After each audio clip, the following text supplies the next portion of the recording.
pembelajar hukum, selamat datang di Lamin Ilmu Podcast, podcastnya Fakultas Hukum Universitas Mula Warman.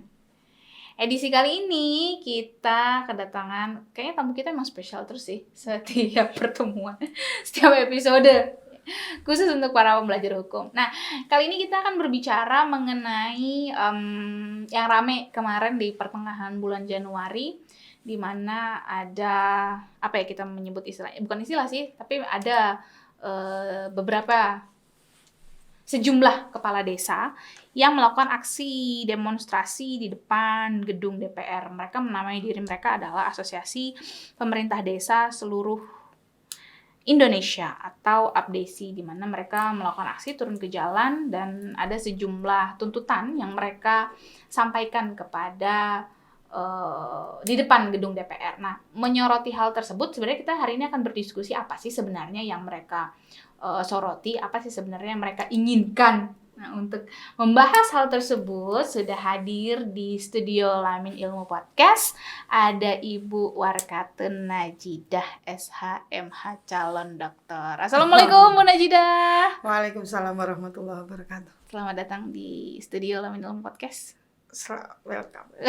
Terima kasih sudah berkenan berdiskusi bersama, menambah pemahaman kepada para pembelajar hukum, terutama terkait isu yang hari ini akan kita bahas. Ya. Tapi sebelum saya ke isu yang akan kita bahas hari ini, saya mau dong Bu diceritain sedikit, Ibu ini lahir di mana, sekolahnya di mana, seperti itu. Personal ya sebenarnya ya. Tapi untuk melihat kita selangkah lebih dekat lah sebenarnya, siapa sih tamu istimewa kita? Oke, silakan Bu Najidah. Bu Najidah asli mana Bu Najidah? Bu Najidah ini asli Malang, ya? Jawa Timur. Arema. Mulutnya kan, logatnya kelihatan. Arema ya Bu ya? Ya, Arema.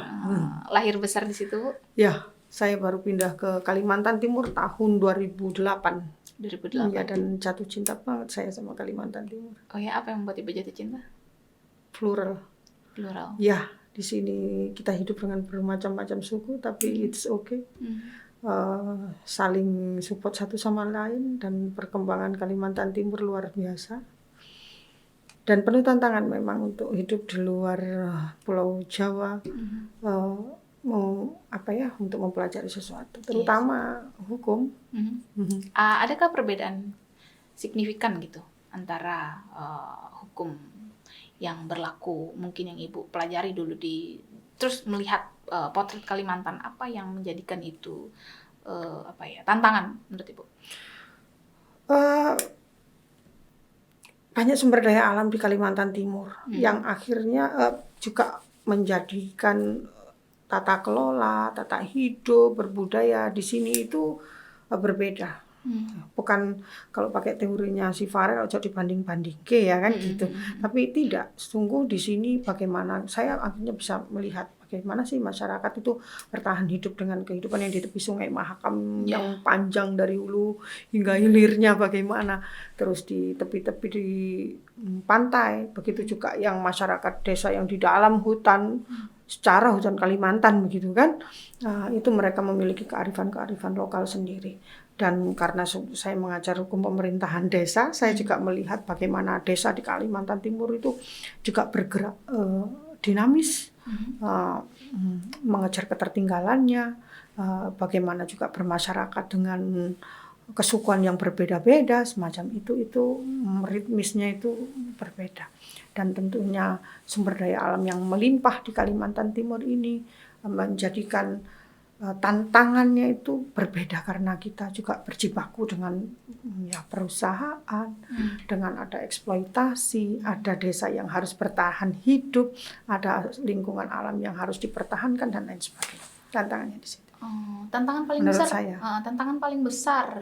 Kita bicara desa-desa di Kalimantan Timur dulu lah ya, sebelum kita bicara secara umum. Tantangan paling besar yang dihadapi oleh masyarakat desa di Kalimantan Timur, ya memang ojo dibanding sama masyarakat desa yang ada di Jawa, tapi karena perbedaan topografi tersebut tentu ada hal-hal unik seperti itu yang memang hanya berlaku misalnya di sini seperti itu. Menurut Ibu, kira-kira tantangan terbesar yang dihadapi oleh pemerintah desa, masyarakat desa di Kalimantan Timur terutama, apa Bu tantangan yang paling besar? Tantangan terberat di sini adalah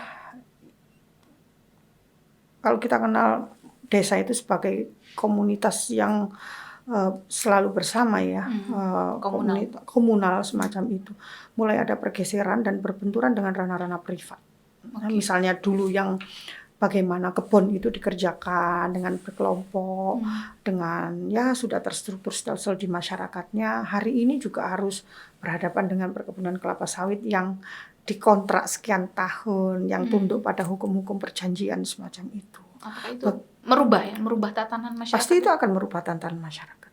Dan bagaimana juga pola misalnya mereka berhutan, bagaimana menjaga hutannya untuk keberlanjutan, dan juga bagaimana masyarakat desa itu dengan kearifan lokalnya menjaga hutan. Misalnya sebagian ada masyarakat Dayak yang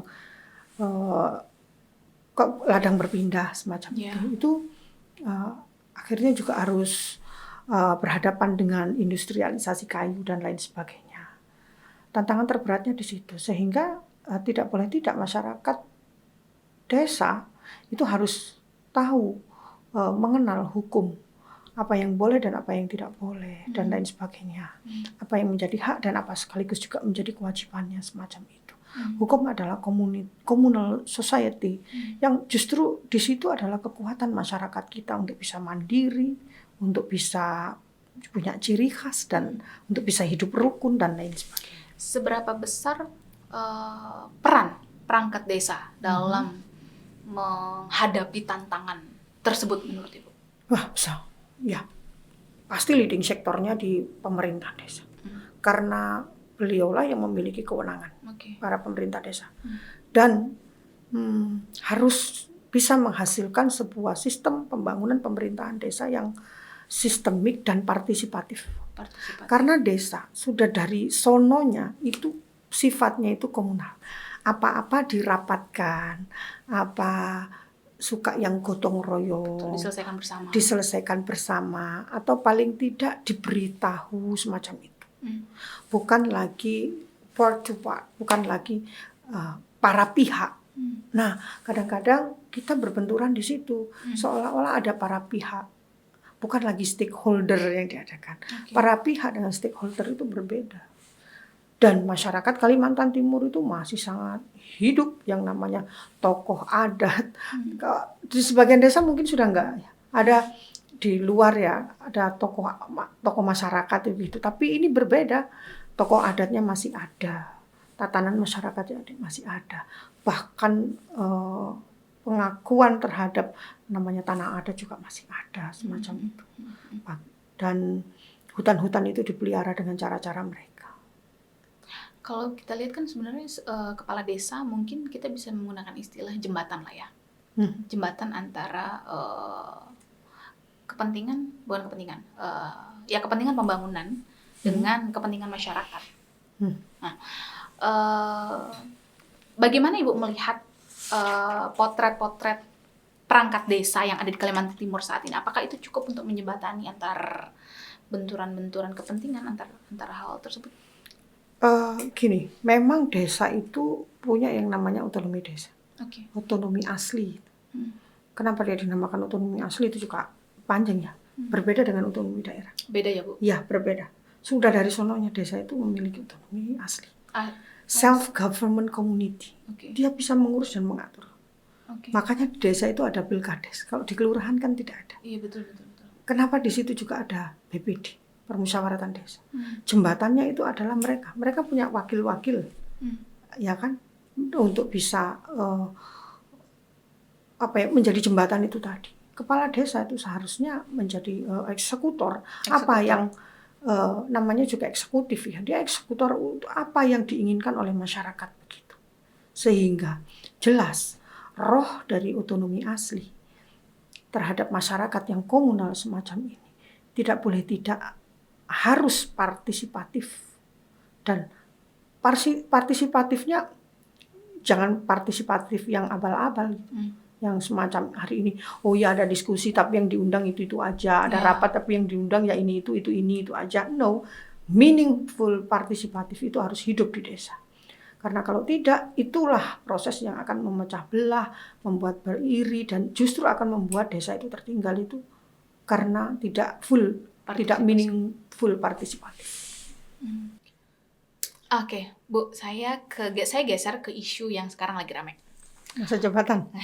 Kemarin di pertengahan Januari kan ramai tuh, di mana Lautan manusia. ya mereka menamakan diri mereka Asosiasi Pemerintah Desa Seluruh Indonesia turun di jalan.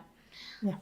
Tapi isu yang yang agak ramai di permukaan bahwa mereka menginginkan perpanjangan masa jabatan kepala desa. Sebelum saya ke sana, saya ingin memastikan dulu sebenarnya berapa lama sih Bu masa jabatan kepala desa saat ini, sehingga dalam asumsi itu tidak cukup seperti itu untuk menyelesaikan tugas-tugas mereka sebagai perangkat desa, sebagai kepala desa. Oke, ya. Saya kemarin cukup luar biasa abdesi, bisa turun jalan dengan turun ke DPR, audiensi dan lain sebagainya. Abdesi itu organisasi yang lumayan dinamis. Saya mengikuti kepala desa dari mau tahun 2000-an. Yang saya mengikuti, saya lupa dia didirikan tahun berapa, tapi organisasi kepala desa itu cukup powerful menurut saya. Dan penting bagi kepala desa untuk bisa mengasosiasi dirinya, bisa saling sharing, bisa saling mengawasi, bisa dan lain sebagainya. Pertanyaannya tadi adalah berapa sih pasal jabatannya? Eksis saat ini gitu sampai. Pasal 39 Undang-Undang Nomor 6 Tahun 2014 menjelaskan kepala desa memegang jabatan 6 tahun. 6 tahun. Iya. Dan dapat menjabat lagi paling banyak 3 kali masa jabatan, baik secara berturut-turut maupun tidak berturut-turut. Berarti jadi kalau berturut-turut bisa 18 tahun. 18 tahun. Jika tidak berturut-turut maksimal 3 kali ya mungkin gantian lah nanti siapa kayak gitu. Nah, apakah ini tidak cukup dalam kacamata pemerhati pemerintah desa? Apakah tidak cukup 6 kali 3 kalau berturut-turut tadi Bu? Ya, saya melihat kemarin membaca tuntutan apa yang menjadi latar belakang dari 9 tahun ya kepala desa hari ini menuntut, dan itu bisa 3 kali. Sih berarti kalau 3 kali berturut-turut 27 tahun. 6 kali 3 18 Bu. 9 yang dituntutin nanti. Yang dituntut permintaan mereka. Ya, Oke, 27 tahun. Wow, 27 tahun. Oke. Ya. Alasannya adalah untuk berusaha mensinergikan pembangunan. Masa pembangunan, masa APBN, APBD kita, dan itu dirasakan tidak cukup untuk bisa menuntaskan pembangunan di desa semacam itu. Bahasa saya. Tapi begini, kita evaluasi ya. Desa hari ini mulai tahun 65 dalam catatan saya, itu dulu 8 tahun. Ini masa jabatan kepala desa. Ya. Dulu tahun 65 itu 8 tahun. Nggak ada perpanjangan. Berubah lagi kita di Undang-Undang 22 tahun 99 after reformasi. Itu 10 tahun 2 periode. Naik 8 ke 10. 2 periode. After that di Undang-Undang Pemerintahan Daerah, di dalamnya ada pasal tentang desa mengatur itu 32 2004, masa jabatannya 6 tahun 2 periode. Sekarang berubah di Undang-Undang 6 tahun 2014, itu tadi 6 tahun 3 periode. Nggak cukup. Mengalami kenaikan terus. Betul. Kalau kita lihat trennya meningkat. Sekarang 9 tahun. Rasanya memang belum cukup, dan itu menjadi alasan.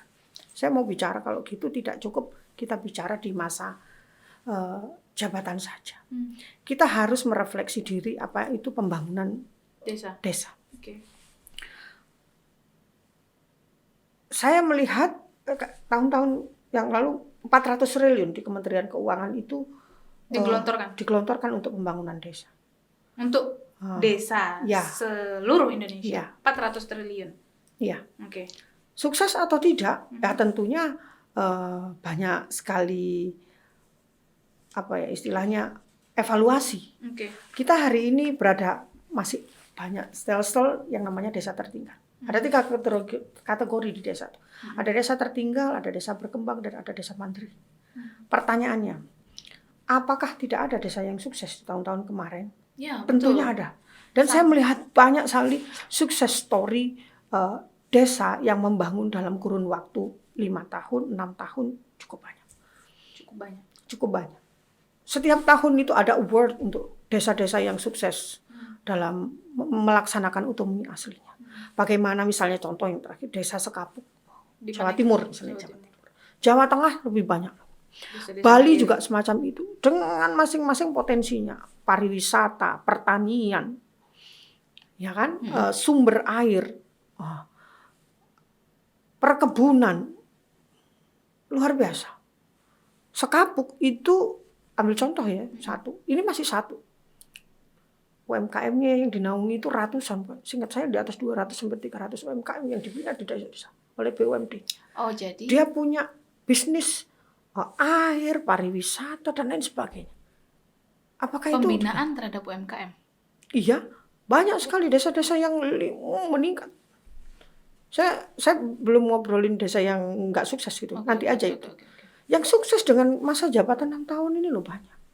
Kalau itu dibilang tidak cukup loh, kok ada desa yang sukses semacam itu? Sekapuk itu kemarin masa pandemik nggak ngefek kebutuhan air. Ya, ada desa-desa yang tidak ngefek karena dia punya ekspor. Di bagian Jawa Barat ada desa yang basis fashion, Ya. dia justru ekspor dan lain sebagainya. Nah, ini kan pertanyaan gitu loh. Kemarin banyak kok desa itu sukses, tapi banyak juga yang bad story. Angka korupsi masih di 509 sekian. Betul. Angka korupsi di desa 400-an sekian miliar di tahun 2015 sampai 2021. Angka kerugian negara. Nah, sebentar, berapa angka kerugian negara di angka di 400 sekian miliar kerugian negara. Itu jelas kerugian ya, bukan potensi lagi ya, Bu ya? Bukan kerugian negara dari angka korupsi itu. Kan desa juga pegang ada alokasi dana desa. Tentu banyak case yang di situ. Nah, mari kita melihat not only bad story tapi juga sukses story. Kita tepuk tangan untuk beberapa desa di Bali ya yang luar biasa. Yang berhasil melakukan Jawa pembangunan Tengah, desa. Jawa Timur. Kaltim ada nggak, Bu, sampelnya? Saya belum sampai yang di nominated nasional semacam itu. Belum ada ya? Berarti, iya. Flores juga ada mengalami yang dulunya banyak sekali desa tertinggal miskin di NTT. Mulai titik-titik Labuan Bajo dan lain sebagainya kan banyak. Artinya sebenarnya di periode 6 tahun jika maksimal dilakukan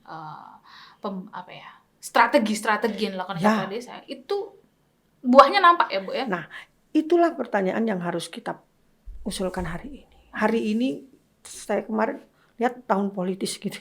Banyak sekali usulan. Bagi saya di tahun-tahun menjelang tahun politis 2024 semacam ini wajar banyak sekali usulan. Cuma pertanyaannya, kenapa sih yang diusulkan ke masa jabatan? Kalau kita melihat ada yang sukses dan ada bad story, berarti kita ada PR itu berupa perbaikan sistem. Sistem apa? Pembangunan di desa.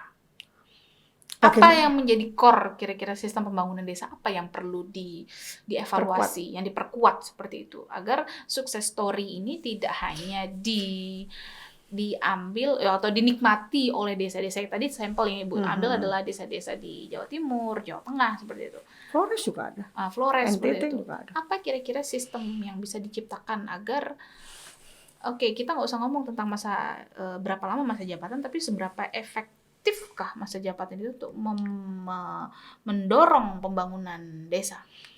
Ketika itu dilakukan dengan bersama-sama masyarakat, saya katakan tadi meaningful, full partisipatif, baik itu pengawasannya, perencanaannya. Saya meyakini 6 tahun itu cukup. Tapi kan seringkali di desa juga, ya seperti yang tadi bilang, banyak sekali bentrok. Tidak hanya, kita eliminir dulu misalnya kalau yang terjadi di Kalimantan mungkin banyak sekali bentrok dengan pihak privat seperti itu, privat seperti itu karena terkait pengelolaan sumber daya alam. Nah, tapi di Bali itu kan banyak juga mungkin tendensi-tendensi antar warga masyarakat seperti itu. Nah, kira-kira gimana Ibu melihat menciptakan sistem yang partisipatif, tapi di sisi lain juga tendensi-tendensi gesekan-gesekan antar masyarakat itu besar juga seperti itu. Tata kelola pembangunan desa harus partisipatif, Oke. tidak boleh eksklusif. Oh, eksklusif. Iya, Bu Grizel, hari ini tata kelola keuangan kita itu masih eksklusif. Oke. Gimana Tidak contohnya, Bu? eksklusif, tidak jarang hanya dikerjakan oleh beberapa orang tertentu saja. Ah, Ada musrenbang, ada, betul. tapi yang diundang itu aja. Atau Ah, paling tidak usulan-usulannya itu ya sudah didesain sedemikian rupa. Yang saya katakan tadi tidak full meaningful partisipatif. Sehingga apa yang diinginkan masyarakat desa itu A, tapi yang dikerjakan, yang diproyekkan itu B, misalnya semacam itu. Dan transparansi kita itu juga masih harus didorong masyarakat.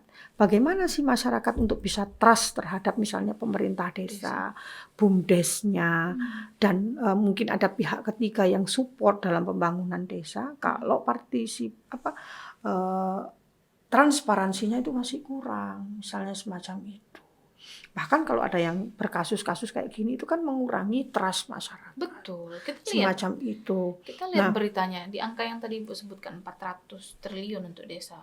Berapa nah, sudah saya berapa kerugian 400 nilai korupsi miliar. yang dilakukan Nah, oleh perangkat desa seperti itu. dengan kita tidak menuduh bahwa itu ada, tapi tendensi karena nilai besar yang digelontorkan untuk pembangunan itu berpotensi ketika itu tidak terawasi dengan baik, tidak tertata kelola dengan baik, akan tidak dapat dinikmati oleh masyarakat desa. Nah, semacam itu. Apakah betul kemarin di hasil wawancaranya dengan Abdesi, ini juga bagian usulan dari masyarakat. Betulkah itu usulan masyarakat? Masyarakat yang mana? Nah, pertanyaannya jadi semacam itu. Kalau mau membuktikan ini betul nggak sih usulan masyarakat semacam itu? Kita lihat pada saat pilkades lah. Sejauh ini menurut saya nggak ada tuh pilkades yang sepi. Ya kan? Pasti ada aja yang mau untuk bersama-sama ingin membangun desa maju semacam itu. Dan kita harus kembali mengingat reformasi kita. Reformasi Indonesia ini menyepakati ada mencoba untuk limitasi pembatasan masa jabatan di level apapun. Presiden, kita sudah mengalami presiden yang bertahun-tahun. Ada limitasi berapa kali 2 periode. Dalam rangka apa? Membangun ini. Membangun, bukan hanya membangun akan ada kesewenang-wenangan, membatasi korupsi dan lain sebagainya. Tapi ini justru adalah sistem yang demokrasi yang harus disediakan oleh negara untuk tidak bertumpu, kekuasaan itu tidak bertumpu pada satu kelompok. Jadi masyarakat desa, pemudanya itu akan terus berganti. Jadi tidak hanya itu aja. Kalau di sini Pak Haji itu, terus besok anaknya Pak Haji itu terus gitu. Tidak. Anak-anak desa, pemuda-pemuda desa yang sudah hari ini bisa berwacana luas, yang kemarin pergi ke kota, kembali ke desa, membangun desa, harus diberi ruang untuk kepemimpinan di desanya. Semacam itu. Jadi usulan 6 tahun, mau nambah lagi 9 tahun, saya pikir harus dikaji kembali ya. Harus dikaji kembali. Iya, jadi saya mempertanyakan gitu. Kenapa sih usulannya kok bertitik pada masa jabatan? Betul. Kenapa kita tidak mengusulkan sebuah perbaikan sistem untuk pengawasannya, untuk perencanaannya? Karena itu yang terlihat, ya betul. Karena itu yang terlihat di permukaan.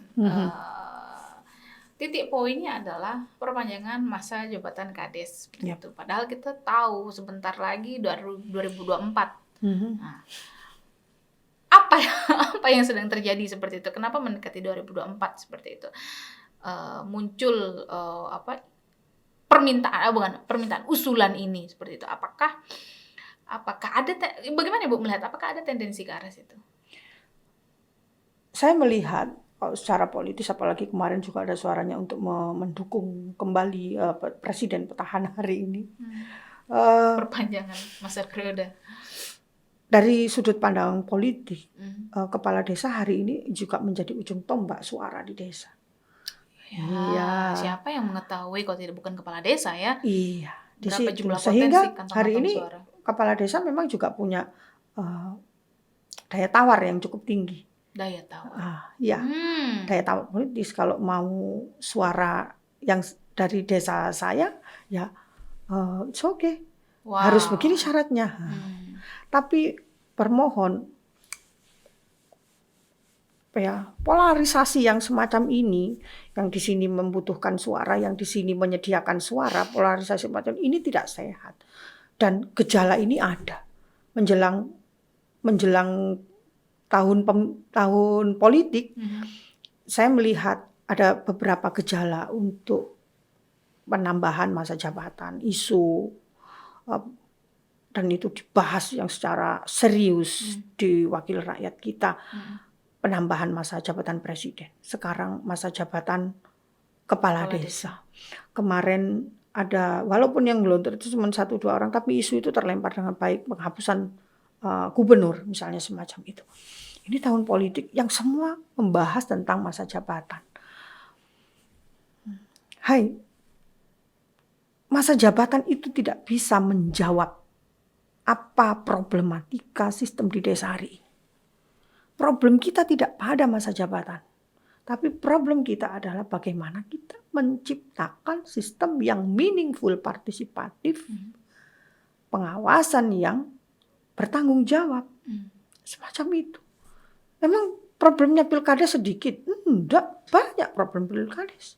Jangan dikira tidak ada money politik, banyak. Bagaimana sekarang desa juga bersinergi dengan partai-partai politik pada saat pilkades, banyak. Ini gejala. Bagaimana desa akhirnya yang dulu berembuk, yang dulu apakah dengan yang semacam ini 9 tahun terus akhirnya 27 tahun tidak terpolarisasi, justru semakin terpolarisasi menurut saya. Lebih jauh dari demokrasi. Jauh. Akan menjauhkan itu jika itu dikabulkan. Jauh. Justru akan merusak. Bu,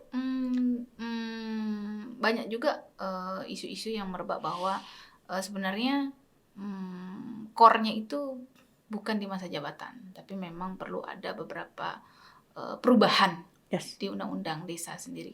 Nah, kalau skemanya seperti itu, apa yang Ibu potret seperti itu?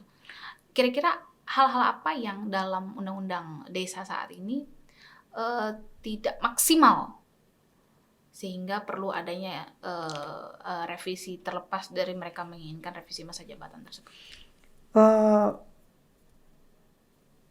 Kita masih harus memperkuat bagaimana masyarakat adat, itu juga penting. Desa. Kedudukan masyarakat adat. Ya, itu yang tidak bisa kita pungkiri di Indonesia karena pluralisme kita terdiri dari banyak suku. Dan masyarakat adat itu bukan hanya keberadaan masyarakat adatnya, tapi bagaimana mereka juga berhimpun, hidup dalam sebuah satu kesatuan masyarakat hukum. Desa itu kenapa sih dibilang satu kesatuan masyarakat hukum? Di pasalnya itu bisa. Satu kesatuan masyarakat hukum. Berarti di situ bukan hanya sekedar masyarakat yang ngumpul di situ aja. Dalam masyarakat itu ada hukum yang hidup. Karena apa? Ya ada otonomi aslinya. Bagaimana cara mereka itu merawat kebersamaan itu? Itu hukum yang hidup. Bagaimana sih mereka itu bermusyawarah? Sebelum ada Indonesia Raya, desa itu sudah hidup dengan tata cara mereka yang bermusyawarah, yang mengangkat seseorang berdasarkan macam-macam lah di Indonesia. Capability-nya, apa didasarkan dari kastanya, atau dari sukunya yang mana, atau dia terlahir dari kepandaiannya. Sudah ada tatanan itu sudah ada. Jauh sebelum. Jauh, semacam itu. Itu yang namanya desa. Uniknya desa itu yang semacam itu. Nah, usulan-usulan semacam ini saya pikir justru akan membuat kita berhati-hati dengan adanya oligarki desa. ada sistem yang akan menciptakan oligarki desa, itu akan membuat semakin tidak partisipatif. Dengan perpanjangan ini memungkinkan potensi oligarki desa. Sangat memungkinkan. 27 tahun. Anda umur 27 udah menikah nggak? Udah. Berapa generasi? Kita hitungin di situ. Berbahaya ini. Dan 27 tahun seharusnya sudah bisa melahirkan putra terbaik lagi. Kan semacam itu.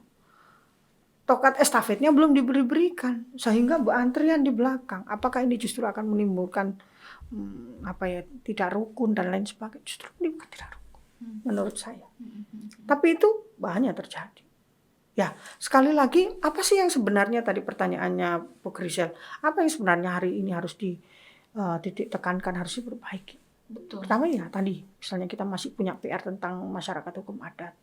Kita masih PR tata kelola keuangan yang hari ini harus ditingkatkan. Ya kan? Gimana maksudnya Bu, tata kelola keuangan yang harus ditingkatkan ini? Apa yang harus ditingkatkan dari tata keuangan? Proses bagaimana penyusunan APBDes, perencanaan pembangunan di desa, dan bagaimana juga itu diawasi. Sudah partisipatif menurut Ibu tata kelola keuangan? Masih banyak yang eksklusif. Masih banyak eksklusif. Iya. Di Kalimantan Timur sendiri? Masih banyak yang eksklusif. Ditentukan oleh segelintir orang aja dan nanti dirapatkan dan nanti hanya akan bilang, oh ya semacam itu aja. Dan yang penting bagaimana menciptakan kemandirian di desa. Apakah banyak BUMDes kita yang tumbuh dengan bagus semacam itu. Tapi ada juga yang ya masih perlu banyak pembinaan. Bahkan ada desa itu yang satu kecamatan seragam. Seragam apanya nih? Usahanya. Operasi simpan pinjam semuanya. Karena apa? Yang mendesain satu orang. Semacam itu.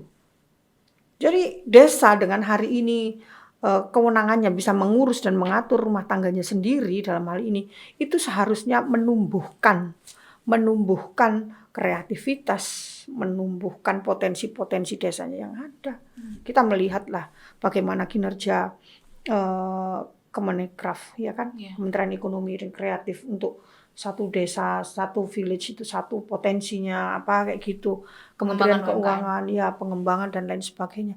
Yang sumber daya alam bukan hanya dieksploitasi sumber daya alamnya, tapi menjadi titik-titik pariwisata yang paling tidak instagramable, yang viral dan lain sebagainya. Itu sekarang yang sedang bukan ditiru sih, disemangatkan. Ya, nah ini tidak bisa dikerjakan sendiri oleh satu orang atau satu kelompok. Satu kepala desa. Sukses story kita melihat, mari kita belajar nanti. Ada waktu kita this story. Pelibatan masyarakatnya itu luar biasa. Ini titik krusial. Kalau kita lihat apa ya di Magelang kalau enggak tuh. Umbul. Saya lihat Malang misalnya Umbul Tanaka. Umbul itu apa ya? Umbul itu kalau air terjun. Oke. Ya kan? Dia dibiayai dari dana APBD. Di situ akhirnya para pemuda yang mungkin dulu pengangguran, di situ mengatur jalannya pariwisata itu di situ. Dengan keasriannya. Ya orang kota datang ke situ. Ada kesejahteraan di situ, masyarakatnya kayak gitu. Iya, Kalimantan juga ada daerah beberapa di Lok Hulu sana juga mulai berkembang. Mana lagi Kutai Lama dan lain sebagainya. Beberapa titik kita kan sudah juga lebih Samboja dengan pantai-pantainya yang lebih Muara Badak, bagaimana di Kutai Kartanegara berkembang dengan BUMDes-BUMDesnya, dengan ini kan butuh sistem yang yang harus didorong lebih. Tidak hanya kita juga melihat dari yang kepala kemarin, desa ya, tapi semua stakeholders, semua masyarakat. Kalau kepala desa saja juga tidak mampu. Kita melihat ada sukses story, ada bad story. Beberapa bad story misalnya kita contohin di Muara Badak. Ada kawasan mangrove yang sebagian ternyata sudah dulu dibangun, sekarang daerah itu ya kayak tidak terurus, menjadi tertinggal. Bagaimana sudah mulai nanti masyarakatnya, kelompok Karang Tarunanya bikin apa semacam itu. Butuh sistem. Nggak bisa oleh kepala desa saja, tidak bisa oleh aparat pemerintah desa saja. Nah, mulai bergerak lagi, hidup masyarakat. Akhirnya ada kemandirian. Kalimantan Timur, luar biasa. Ada Berau misalnya, daerah-daerah Labanan itu potensi buah-buahan dan lain sebagainya. Kalau kepala desanya aja nggak cukup. Nah, saya tadi ngomong ada pihak ketiga misalnya perusahaan dan lain sebagainya. Itu kan juga menjadi support system. Ya, betul, betul. Nah, ini butuh sistem, namanya tata kelola. Bagaimana itu betul-betul andaikan ada surplusnya dalam lingkup keuangan itu memang untuk pembangunan desa. Kita lihat dari hasilnya BUMDes itu tersebut, duitnya bukan hanya dibagi misalnya, oh ya puskesmasnya sudah punya dokter gigi, sudah punya dokter kandungan, sudah punya penyakit dalam misalnya semacam itu, kan kita pengen juga semacam itu. Membiayai yang, oh ya misalnya operasi ringan sudah bisa lah kalau 5 orang puskesmasnya di situ. Sukses-sukses itu harus dibangun dengan tata kelola yang ini. Hari ini harusnya desa bukan hanya memperjuangkan, bukan memperjuangkan masa jabatan, tapi memperjuangkan sistem yang adil untuk masyarakat. Caranya adalah dengan full partisipatif. Full meaning partisipatif. Full meaning partisipatif. Iya. Dan pola hubungan antara desa dengan pemerintah pusat itu juga harus dibangun. Apa yang terjadi saat ini? Ya, kadang kita dalam pola-pola tertentu, apalagi dengan sekarang banyak kewenangan yang ditarik ke pusat, gitu ya. Itu justru makin menyerap kewenangan desa. Apa Ibu melihat itu? Bukan menyerap ya, apa ya istilah saya? Boleh bilang memotong. Sentralistis itu berpotensi untuk menyeragamkan cara, menyeragamkan sistem yang akhirnya tidak meaningful partisipasi. Sedangkan desa itu sudah dari sononya memang tidak bisa seragam. Karena potensinya berbeda. Kekuatannya dia berbeda. Desa satu kulturnya juga berbeda. Ini yang harus, nah pola-pola penyeragaman yang tersenter dari Jakarta dan lain sebagainya itu harus dihindari. Berarti sebenarnya yang harus menjadi poin adalah ya kembali lagi bukan masa jabatan tapi apa sumber daya yang dimiliki oleh desa dan kemudian itu yang dimaksimalkan potensinya, entah itu dari sumber daya alam, sumber daya manusia seperti itu ya Bu ya, yang memang tidak eksklusif. Yes. Justru malah dengan adanya perpanjangan masa jabatan ini justru malah mengubur cita-cita itu. Saya mengkhawatirkan sekali lagi ketika masa jabatan itu cukup lama, itu menumbuhkan pola yang satu aja, menutup pola-pola yang lain. Pola yang lain itu ya dari usulan masyarakat tentunya. Pola-pola yang seragam, terkomando, satu komando. Nah, itu yang namanya bibit-bibit oligarki. Di mana masyarakat sudah nantinya tidak punya akses masuk. Kalaupun toh akses masuk itu dibuka, masyarakat sudah pesimis. Paling itu lagi. Kepercayaan. Yes. Masyarakat sudah malas untuk berdemokrasi, untuk berurun rembuk, untuk saling rapat bersama. Yang itu akhirnya mendegradasi kehidupan asli dari desa. Oke, Bu, berarti kalau kita lihat dari potret kita perguruan tinggi seperti itu kan, dengan skema-skema yang tadi Ibu sampaikan, dengan tantangan-tantangan yang tadi Ibu sampaikan, dengan potensi juga yang tadi Ibu sampaikan. Kira-kira Bu, perguruan tinggi ini harus apa Bu melihat hal tersebut? Oke, kita singkirkan yang namanya masa jabatan. Kita sepakat bahwa core-nya bukan di perpanjangan masa jabatan untuk pembangunan desa yang lebih baik, tapi perubahan sistem. Kalau misalnya saya menyarikan apa yang Bu sampaikan. Lantas di mana posisi perguruan tinggi supaya kita konkret seperti itu, apa yang bisa kita lakukan seperti itu di dalam itu, artinya perguruan tinggi tidak hanya dosen tapi juga mahasiswa, karena perguruan tinggi punya potensi seperti itu kan. Bagaimana anak-anak di desa sekolah ke kota, ke perguruan, apa yang bisa dilakukan oleh perguruan tinggi Bu untuk menjawab hal tersebut? Especially untuk fakultas hukum itu ya. Especially untuk fakultas hukum. Saya mempercayai laboratorium terbaik fakultas hukum teman-teman sosial adalah masyarakat. Jadi bukan di kampus ya, Bu ya? No. Belajar itu bukan di kampus? Ya. Kalau laboratoriumnya ada di masyarakat? Nanti kalau kayak gini mahasiswa artinya beda, nanti pada nggak mau di dalam kelas. Belajar hukum paham lah ini. Pembelajar hukum, laboratorium terbaik itu di masyarakat. Apa yang terjadi di gejala masyarakat yang diteriakkan masyarakat hari ini, itulah yang harus dipelajari. Dan masyarakat desa yang tidak mampu, mungkin ada yang bagian-bagian yang tidak mampu menjangkau ke kampus, seolah kampus itu tempatnya orang yang eksklusif tadi, harus dikasih jembatan untuk bisa masuk. Ketika pintu kampus itu diketok oleh masyarakat, tidak boleh kampus itu mengetok dan menutup. Dan program kampus hari ini itu luar biasa. Kita punya pengabdian masyarakat yang itu diwajibkan di kampus. Nah, supaya pengabdian masyarakat kita itu tidak terserah kita, supaya tepat sasaran ya. Iya, harus tepat sasaran. Ya, kita harus assessment apa sih sebenarnya yang dibutuhkan desa, semacam itu. Saya mengatakan kayak begini karena memang saya tahu bahwa kebutuhan hari ini bukan pada masa jabatan. Apa yang hari ini perkuat pendampingan lah pengelolaan di sana. Kalau mungkin di Fakultas Hukum, di masyarakat sebagian Kalimantan Timur, misalnya di Kutai Timur sana, masyarakat desa itu pada kontrak dengan perusahaan dengan masa kontrak 20 tahun untuk bekerja sama di bidang sawit. Misalnya ya, kita yang dari teman-teman hukum perdata, mari untuk, sudah betul nggak sih kontrak ini? Dampingi masyarakat. Dampingi di sana. Itu yang lagi hari ini dibutuhkan oleh masyarakat. Tapi kadang-kala kan informasi tersebut tidak sampai ke perguruan tinggi, sehingga perguruan tinggi juga tidak tahu. Harus lebih leading, harus lebih. Informasi tentang perguruan tinggi apa, misalnya warning, kita punya nggak sih warning system, harus sampai ke masyarakat. Kalau mau telepon di Fakultas Hukum misalnya kayak begitu. Misalnya ya, warning system korupsi. Kutai Kartanegara itu pegang alokasi dana desanya aja sekitar 1,8 sampai 2 miliaran satu desa pegang. Satu desa. Ya, itu berapa kalau angka, Bu? Di angka 2 miliaran. 2 miliar. Iya. Ada berapa jumlah desa di Kutai 600, Kartanegara ya, sekian ratus lah.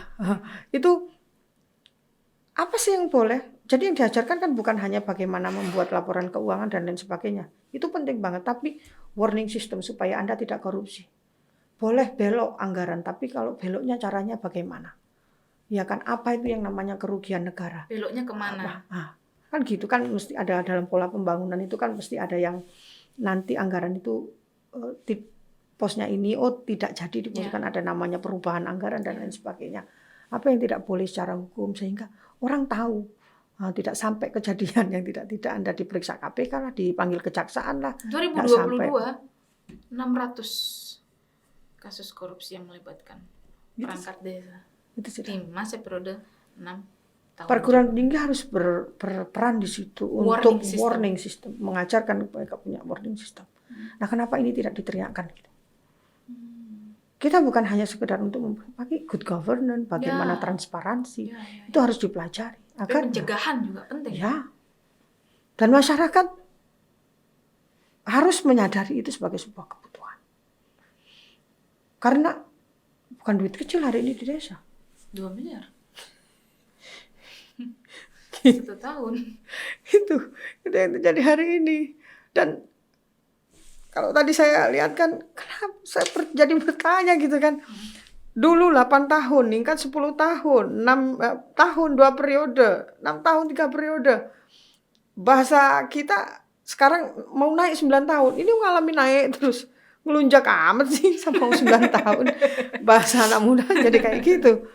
Nah, padahal jelas di reformasi kita, di konstitusi kita, harus kita di amandemen, melimitasi masa jabatan itu penting. Sekali lagi untuk mencegah abuse itu. Ya. Karena kesewenang-wenangan itu memang akan memiliki kesempatan ketika itu jaraknya lama.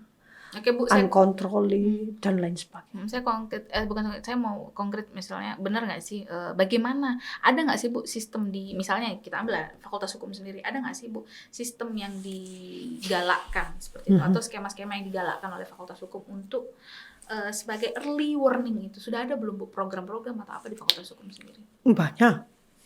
Beberapa teman-teman di kampus aktif untuk melakukan pendampingan di desa. Bagaimana membangun UMKM. Di fakultas ekonomi juga ada, bukan hanya fakultas hukum. Pendampingan bagaimana potensi-potensi perikanan, potensi pertanian, dan lain sebagainya. Kampus cukup berperan di situ. Dan untuk memaksimalkan potensi desa ini tadi ya. Mumpung juga ini nanti dilihat oleh masyarakat.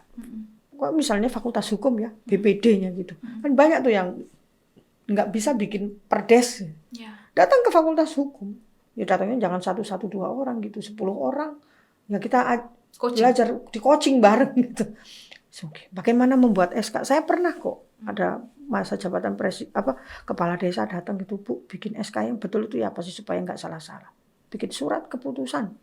Masih belum siap. Kemarin gimana Bapak dibikinkan kecamatan. Nah, nggak apa-apa. Bangkunya kampus itu bukan hanya untuk mahasiswa, tapi untuk masyarakat yang mau belajar itu harus tersedia. Dan fakultas hukum, Universitas Mula Warman, saya pikir sudah banyak kegiatan untuk ke arah sana. Sumber daya manusianya tersedia di fakultas, di kampus tersedia. Tinggal bagaimana menjemput bola, jembatan ini. Harus kampus juga harus membuka pengumuman seluas-luasnya, dan masyarakat di desa juga harus aktif. Ya itu pun yang menjadi makanya tugas perguruan tinggi itulah Tridharma Pendidikan ya Bu ya. Dan di situ tadi yang di depan katakan, karena topografi Kalimantan Timur ini kalau misalnya kita mau ke Mahakamulu misalnya, itu juga jadi kendala. Ya itu memang kendala kita, tapi itu tantangannya. Kalau di tempat lain mungkin naik kereta selesai ya di desa sana. Kita di sini harus nyebrang sungai dulu, nembus hutan dulu. Perjalanan sekian lama dan medannya pun tidak nggak bisa naik mobil Avanza, harus ikut truk mungkin untuk bisa nembus. Nah itu menjadi tantangan. Tapi sehari ini maybe Zoom meeting bisa sejauh mana, tapi kalau mau bikin perancangan kontrak kayaknya nggak bisa Zoom meeting ya. Itu harus di-assess itu. Ya program banyak di kampus, di fakultas hukum. Jadi artinya seperti yang Ibu sampaikan tadi bahwa memang untuk ilmu sosial sendiri laboratorium itu ada di masyarakat. Laboratorium terbaik itu di masyarakat. Sumber daya ada di universitas. Memang jembatan ini seringkali yang belum ketemu ya Bu ya. Artinya perlu jembatan seperti untuk menjawab masalah-masalah yang ada di masyarakat.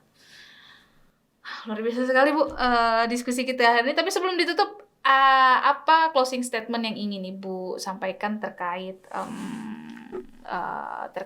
ya isu yang sedang ramai perpanjangan desa, apa yang dari tadi kita ngomong A sampai Z, kira-kira core-nya intinya di mana Bu sebenarnya yang harus menjadi perhatian seperti itu? Saya ingin menyapa masyarakat desa, pembelajar hukum. Kita harus belajar untuk tidak melihat packaging. Mari kita bersama-sama untuk melihat sesuatu itu tidak hanya dari bungkusnya saja, tapi mari kita lihat isinya. Bungkus ini apa maksudnya Bu? Ada sesuatu yang nampak baik di luar, tapi apa isinya itu juga harus dipelajari. Contoh misalnya kita diiming-imingi akan ada peningkatan ekonomi sekian dari desa kayak gitu ya. Tapi pertanyaannya, apa betul itu nanti akan kembali ke masyarakat? Kalau tidak kembali, nggak apa-apa sih nggak. Yang penting harus kembali ke masyarakat karena sumber daya yang dipakai itu milik masyarakat. Dan hari ini mulut manis itu banyak sekali untuk tahun politik sehingga janganlah kita memilih misalnya kayak dulu memilih pemimpin yang karena ganteng atau karena apa gitu. Masyarakat mulai harus cerdas bersama-sama bahwa kalau desa maju harus ada feedback atau umpan balik ke masyarakat. BUMDes-nya maju misalnya, ada nggak tenaga kerjanya dari masyarakat di situ? Kalau ada mau perusahaan di situ, ada nggak yang dari masyarakat di situ misalnya kayak gitu? Apakah ini dilakukan dengan cara-cara yang baik atau tidak? Dan itu perlu pengawasan. Perlu. Dari masyarakat. Mari kita untuk mengusulkan sesuatu, berembuk sesuatu, berdiskusi sesuatu, bermusyawarah di desa sesuatu yang sifatnya sistemik. Sistem dulu. Jangan ya kayak gini nih, masa jabatan, orang per orang dan lain sebagainya. Eksklusif tadi ya. Yes. saya katakan di sini. Wah, terima kasih banyak Bu Najda, luar biasa sekali diskusi kita hari ini, bahwa memang mungkin nanti akan kita kasih judul episode kali ini nih, menakar perpanjangan masa jabatan kepala desa. Ya. Apakah poinnya? Apakah pembangunan Setelah desa? ditakar, berat nggak sih? Ringan nggak sih? Penting nggak sih? Apa hal yang itu. lebih urgent sebenarnya demi kemajuan pembangunan Urgent nggak desa? sih? Semacam itu. Terima kasih banyak Bu Warkatun Sama-sama, Najidah, Bu Kriza. SHMH, kandidat dokter. Semoga kuliahnya lancar ya Bu ya. Amin. Segera bisa 100% membersamai kita di fakultas, membersamai kita di masyarakat, seperti itu. Yes. Oke, itu tadi para pembelajar hukum, dialog kita bersama Bu Warkatun Najidah, SHMH, kandidat dokter, terkait penting nggak sih sebenarnya memperpanjang masa jabatan kepala desa. Terima kasih sudah bergabung bersama kami. Sampai ketemu di episode berikutnya. Sampai ketemu. Assalamualaikum warahmatullahi wabarakatuh. Luar biasa. Thank you.